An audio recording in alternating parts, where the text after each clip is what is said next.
It's a poem inspired by the poems of Langston Hughes, which we've studied in school, and so here goes. From the murky depths of our soul come dreams, like a sliver of gold in a heap of human waste, like a seedling undead in a wild forest fire. The dream is real, true and living. As dreams, they chip away bad memories of our life. Dreams sand away the rolling grief deep within. Dreams carve away the hidden scars of our unending strife. The sawdust of our dreams become the ashes of our hope. Oh, I won't be brushed away no more, oh no. From the ashes I will revive, to grow tall and wild and touch the sky. For I am a seedling that grew through the rain of your hatred and scorn. I have reached great heights, heights you never thought I could. I still grow, now I grow so good, so good. Now my dreams, they grow too, and they thrive. I dream because when I do, I feel alive. So this is my first poem. The second poem is called Eyes on the Street. This is inspired by my life in Chennai. I was walking down the streets of Paris and Denambet, and I was just writing this poem. Don't take offense, it might sound a bit depreciating of India, but it's just a poem that came to me. Eyes glued to the soiled tarmac floor, firmly like wet chewing gum under the sole of a shoe.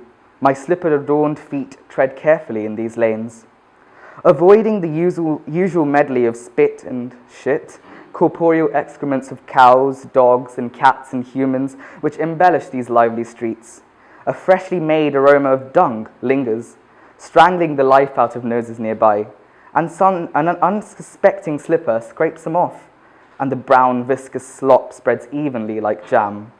Vendors scream throatily, standing under the shade of a slanting parasol, arranging tropical fruits beautifully in meticulous pyramidal stacks, and selling their stock in wooden carts with wooden wheels wobbling. A sight of some phlegm saliva composite catches my eye, plopped on top of a heap of leaves and dust, shining scintillatingly as its tiny breath-filled bubbles pop under the heat.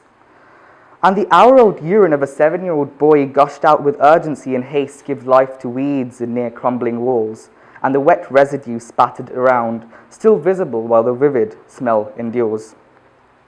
Bicycles and motorbikes rush past in the narrow space, jetting past pedestrians in the blink of an eye, making hearts beat faster till the swelled-up air gently subsides. As the street furthers, the men crowd round tea stalls. Dark, hairy frames covered in a piercing smell of sweat and masculinity consumes you, and loitering they slurp watery tea from petite glasses or chew ravenously on chutneyed vadas.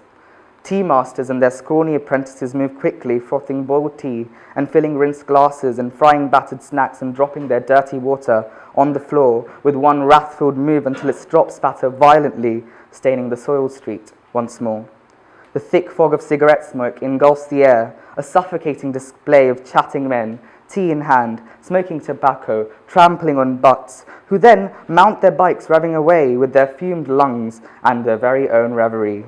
Moving warily still, observing the people, I bounce towards the main road, where speeding vehicles honk loudly, rattling their horns proudly.